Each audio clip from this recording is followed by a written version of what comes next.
The prevailing market narrative tells you that acquiring a first-generation onshore wind farm, one with maybe 5 to 8 years of life left, is a pure repowering play. Right. You buy the land rights, tear down the aging turbines, and build a high-yield modern site. But looking at the actual mechanics of this trade, this supposed gold mine ignores a massive structural reality. It completely ignores the mandatory toll you have to pay before you can even break ground on that repowering. We are talking about an unconditional decommissioning obligation. You have to remove the old turbines, dig up deeply buried concrete foundations, and fully remediate the soil. And the market mechanics essentially define this as a negative strike price. Negative strike price, exactly. I mean, think of it as a mandatory penalty just for holding the asset. In standard finance, a strike price is what you pay to exercise a right. Here, it's an unavoidable cleanup cost.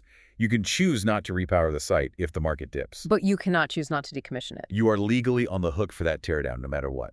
Understood. But that introduces a severe information asymmetry. Because if you are buying a 15-year-old wind farm, the seller obviously knows exactly what is... What's buried underground, yes. Right. They know if the foundations have degraded. They know about undocumented oil spills from old gearboxes. Or if local landowners are suddenly demanding that every single gravel access road be completely ripped out. Sellers know this, but they have absolutely zero incentive to disclose it unless you force the issue during due diligence. Leaving buyers to rely on highly optimistic surface-level estimates. Because the sellers are naturally withholding that corrective data to protect the asset's valuation. Looking at the balance sheets, though, buyers must see a budget for the cleanup. There has to be a decommissioning provision to prove this liability is funded. There is, but that provision is essentially a pricing fiction. A pricing fiction? How exactly? It's usually a 20-year-old estimate calculated before the farm was even constructed. The only update made over 2 decades is multiplying it by the Consumer Price Index, just a basic inflation adjustment. So it completely ignores modern structural realities. Strict blade disposal regulations, new local planning laws. It is entirely disconnected from actual removal costs today. Let's look at an illustrative, simplified model to break down the math on this. Take a hypothetical 50-megawatt wind farm. Okay, so a buyer looks at that outdated balance sheet and assumes a 2.5 million euro cleanup cost.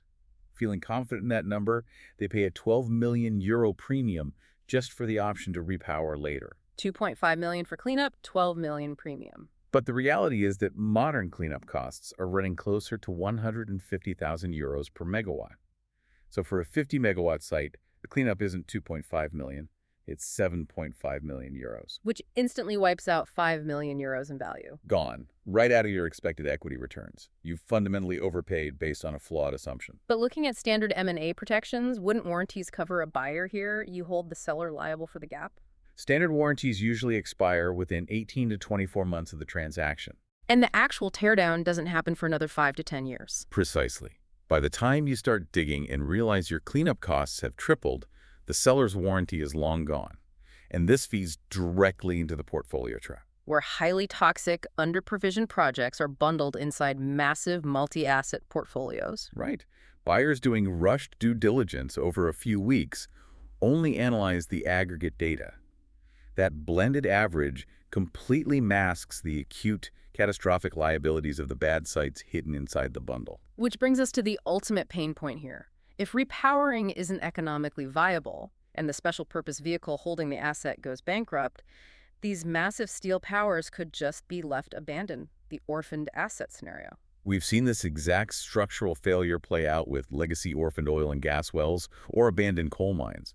The corporate entity simply dissolves, and the taxpayers are eventually forced to foot the bill for the remediation. The market is currently paralyzed by a bid-ask spread where literally nobody knows the true cost of tearing down a wind farm. And the critical variable we have to watch next is whether this fundamental lack of data will ultimately threaten the long-term economics of our entire global clean energy transition.